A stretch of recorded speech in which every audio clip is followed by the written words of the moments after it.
इंद्र के पूछने पर ययाति का अपने पुत्र पुरु को दिए उपदेश की चर्चा करना।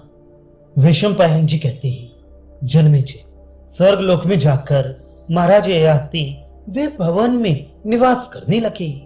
वहां देवताओं, साध्य गणों, मरुद गणों तथा वसुओं ने उनका बड़ा स्वागत सत्कार किया।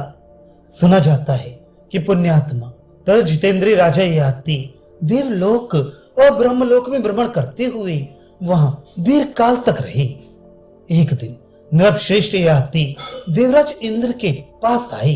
दोनों में वार्तालाप हुआ और अंत में इंद्र ने राजा ययाति से पूछा, राजा, जब पुरु तुमसे वृद्धावस्था लेकर तुम्हारे स्वरूप से इस पृथ्वी पर विचरण करने लगा, तुम सत्य कहो, उस समय राज्य देकर तुमने उसको क्या आदेश दिया था?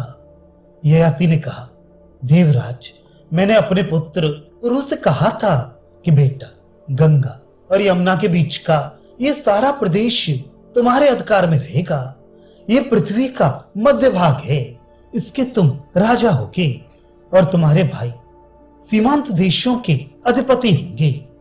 देवेंद्र, इसके बाद मैंने यह आदेश दिया कि मनुष्य दीनता, शठता और क्रोध ना करे, कुटिलता, मात्सर्य और वैर कहीं ना करे।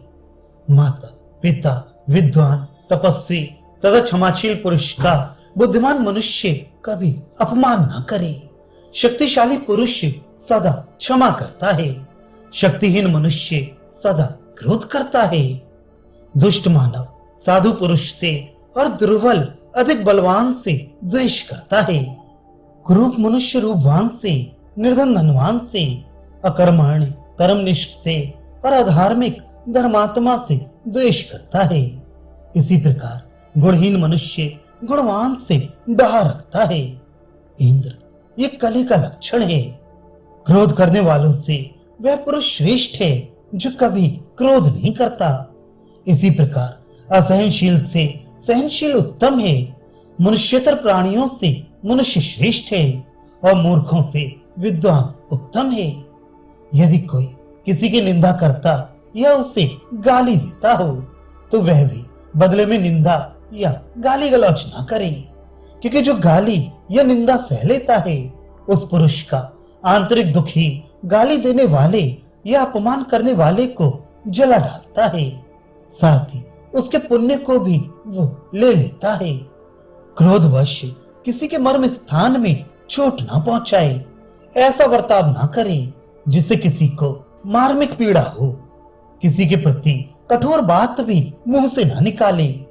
अनुचित उपाय से शत्रु को भी वश में ना करे। जो जी को जलाने वाली हो, जिससे दूसरे को उद्वेग होता हो, ऐसी बात मुंह से ना बोले, क्योंकि पापी लोग ही ऐसी बातें बोला करते हैं। जो स्वभाव का कठोर हो, दूसरों के मर्म में चोट पहुंचाता हो, तीखी बातें बोलता हो और कठोर वचन रूपी कांटों से दूसरे मनुष्य को पीड़ा देता हो, उसे अत्यंत लक्ष्मीहीन, दरिद्र या अभागा समझे। उसको देखना भी बुरा है, क्योंकि वह कड़वी बोली के रूप में अपने मुंह में बंधी हुई एक पिशाचिनी को ढो रहा है। अपना बर्ताव और व्यवहार ऐसा रखे जिससे साधु पुरुष सामने तो सत्कार करे ही, पीठ पीछे भी उनके द्वारा अपनी रक्षा हो। दुष्ट लोगों की कही हुई अनुचित बातें सदा सह लेनी चाहिए तथा श्रेष्ठ पुरुषों के सदाचार का आश्रय लेकर साधु पुरुषों के व्यवहार को ही अपनाना चाहिए।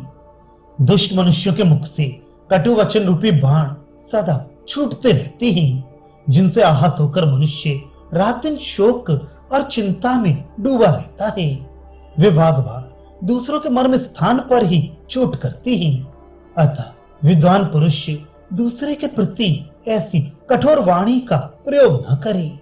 सभी प्राणियों के प्रति दया और मैत्री का बर्ताव, दान और सबके प्रति मधुर वाणी का प्रयोग, तीनों लोकों में इनके समान कोई वशीकरण नहीं है। इसलिए कभी कठोर वचन न बोले, सदा सांत्वनापूर्ण मधुर वचन ही बोले। पूजनीय पुरुष का पूजन, आदर सत्कार करे, दूसरों को दान दे और स्वयं कभी किसी से कुछ न मांगे।